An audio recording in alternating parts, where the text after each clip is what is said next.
Hello, I'm Terrish. I'm the owner and the creator of Waves Reiki Retreat Center. Today's video, I'm going to give you a tour of the lobby here at Waves, the Reiki Retreat Center lobby. And I'm also going to give you a garden tour. So if that sounds interesting, stay tuned, and I look forward to sharing it with you.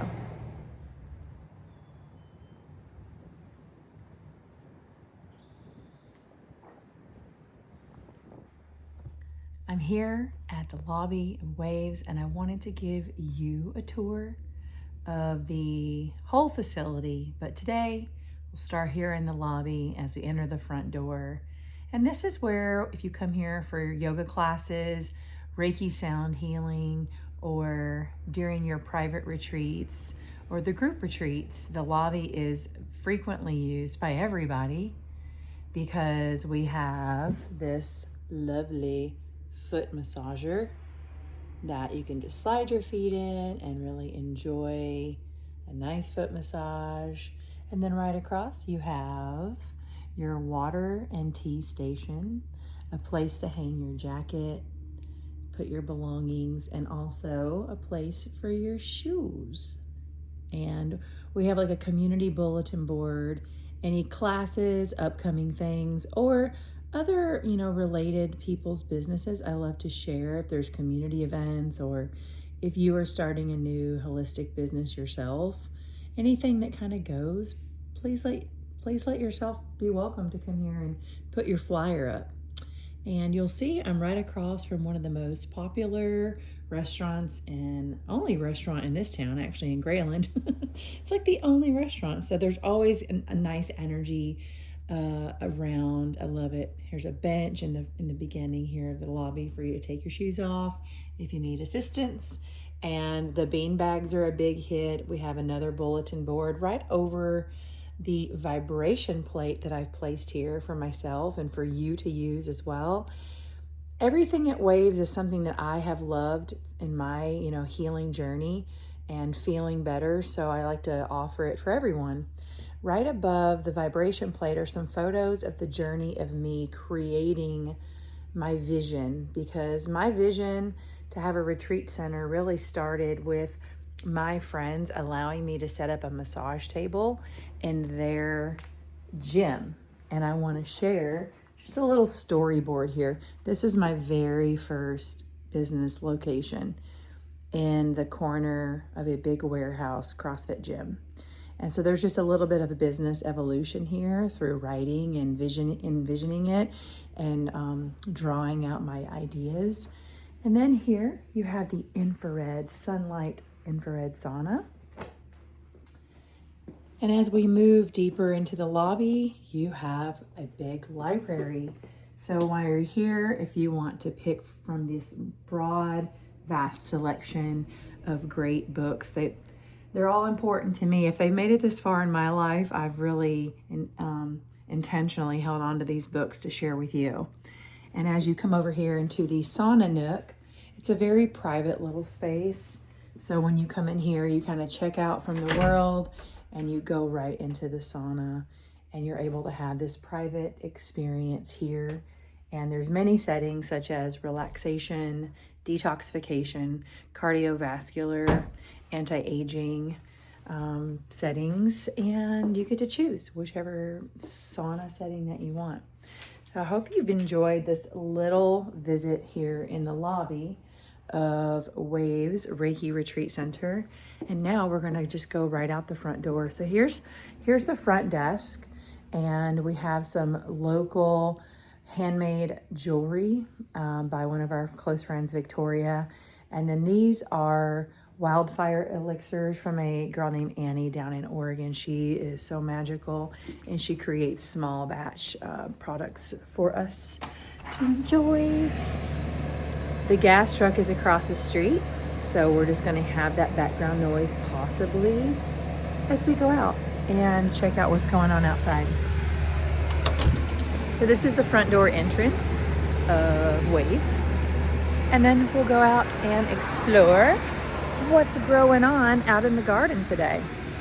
Today is May 26th, 2026. And we are currently building a greenhouse, folks. I'm so excited. My friend and I are building this greenhouse together. He's helping me. This vision is so that we can grow more food all year round here at Waves, not just for myself and the retreat center and guests, but for hopefully in the future, my vision is to have a little vegetable and fruit stand for the community to be able to get unique, because I'm growing rare varieties of a lot of species of plants, unique and organic food that's grown here locally.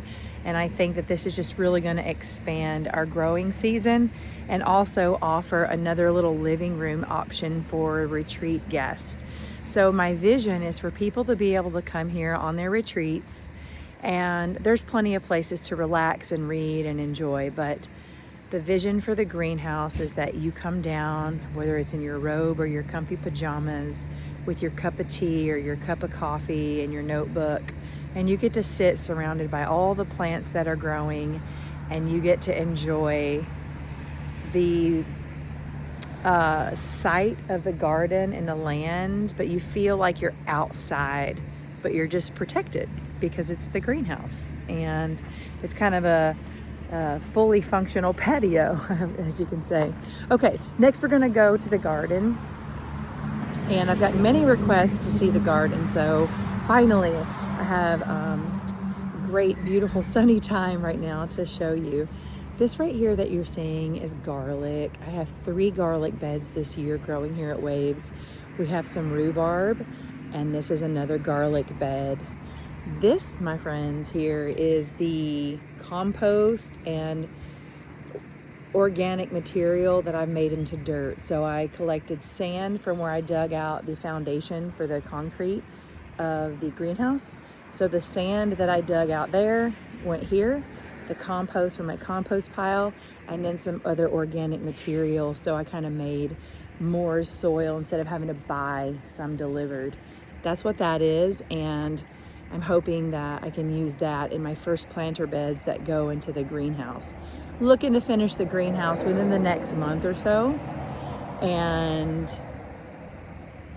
I'm real excited to share with you that I made these deer fence myself. So all I did was buy this huge roll of livestock fencing and cut it into 16-foot sections that go around these planters. They're not permanent, so I can take them off when I need to tend to the garden or get in there and plant things. So it's literally just fencing that's just kind of has a nice staying power on its own. What am I growing in this one? I'm growing Brussels sprouts, some broccoli, celery, kale, and herbs such as sage and sage. What else? I think I got some dill in there. And in this bed, I am attempting to get a good carrot harvest this year. And we have cilantro, celery, dill, rosemary, and of course flowers, because flowers make everything better. So that's those 2 beds. I really wanted to have more growing on here, but I felt like I was a little delinquent in my carrot harvest this year. So I don't know what I did. Maybe I planted them too early. I'm not sure. So I am learning about carrots and the delicacy of the attention that they require. So yeah, I'm learning. Back here in this huge poofy bed, let's see if I can get a good view for you. You want to see the garlic up close. Isn't it beautiful? So the reason I have such success is that last fall, say October, November, I amended all of these beds that you're gonna see. I amended them with chicken manure. And chicken manure, in my opinion, is the best. You can't put it on anything that you're wanting to grow immediately. So amending your bed as you're, cleaning it out for the fall or winter, it's a great time to amend the soil with the manure so it has time to, cool down and do its magic. And that's why these perennials, so this is yarrow. I just have one variation of yarrow right here, And then this is a variation of yarrow. But this was amended last fall with chicken manure, and that's why it's like popping off. These are the plants that I've planted in this springtime. We have some volunteer borages that I'll dig up and plant other places. But I'm also having some dahlias, nasturtiums. The slugs have attacked the kale in here. It's a never-ending battle, folks, I tell you. And I have a lot of flowers growing here. My goal is to thin out this yarrow after summer solstice party. I'm gonna let it look gorgeous for the party, and then I'm gonna thin it out, plant it other places along another fence line, and get more veg and more greens growing in this planter here. And this was a volunteer borage from last year, and this one is as well. The cool thing about this borage plant is that there are some pink mixed in with the purple blossoms, and it's really, really cool. So pollinators, this is really a big pollinator garden. I have some other sweet williams, nasturtiums growing over here, and then I planted dahlias right in the center in this little area. So the dahlias are just starting to sprout and pop up. And let me show you the final third garlic bed. So by the time these are ready to harvest, they're gonna be like, they'll be this tall. So they haven't actually started to produce the garlic scapes yet. And so before we even think about harvesting the garlic, is the scapes are gonna come up, and then we'll have to pinch off the garlic scapes. The garlic will take another month or so to grow even more, and then we'll be able to harvest around July. That was what worked well for me last year, so I'm just gonna go with that this year. Potato tower. I learned this from my friend Brad, who lives in Westport. He got 50 pounds of potatoes last year from a tower or two. So this is my very first year trying a potato tower. Last year I tried potatoes in dirt and I failed miserably.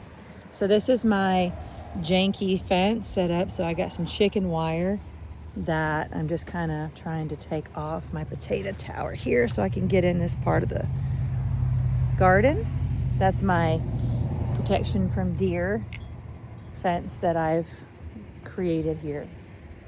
Okay, let's go. In this pea, this is a sugar snap peas, because I could just eat them all day long. I don't know about you, but I just want to eat peas all year long. And they are growing well. Let me share about this bed. So this bed, one of my friends and I made it from some, reclaimed material that I had. But in the bottom, I put big, huge pieces of old dried out firewood all along the bottom. And then I have a lot of sticks and just scraps. And then I put the garden dirt on top of that. So I didn't have to fill this whole thing up with dirt. So there's really only dirt at the very top of it. And so hopefully this will all decompose and continue to retain water over the next couple of years. That method of gardening is called hugelkultur. And this next fall, I'm going to create hugelkultur beds in the grass. So I'm going to dig up the grass, bury firewood and scraps, and create hugelkultur. I wanted to do it this year, but the best time to start it is in the fall. So we will do that. We meaning myself and whoever wants to volunteer to help. Okay, so we got peas. I also have a lot of flowers I planted in here. We have some statice and some feverfew, and they're still growing, and I have kales and a couple other greens in here. So they're all gonna fight for the sunlight here. So you can see the kale leaves, I think, right there. And yes, I come out here at least 3 times a week to battle with just, taking the slugs out of the garden. And you can see right here on this leaf, this is a slug damaged leaf. I'm gonna pluck that off And I just know that someone got in here last night, and I'm gonna find you. So that means tonight I need to come out here with my headlamp and find the burglar that's eating the kale, because they will take your garden down. So we gotta take them down, get them out of here. We got some baby peas. And let's go over to this other bed and we'll finish up this tour for today. There'll be many more other little tours, but for today, we'll close out with this final bed right here. I planted fish carcasses underneath where I'm standing on each side here. I planted 2 long rows of fish carcasses underneath the ground. I wanted to try it out. There's a lot of fish carcasses in my area because we live right by the coast where everybody fishes. And this year, I just been killing the grass back with cardboard. So underneath this bed is cardboard and dirt and fish carcass. And then on top of the cardboard, I put all this wonderful dirt that I created, like I showed you in the driveway. And I just made this bed from firewood and reclaimed pieces of trees around the property, which are always cutting back here. And we have a lot. We have cabbages, Brussels sprouts, broccoli.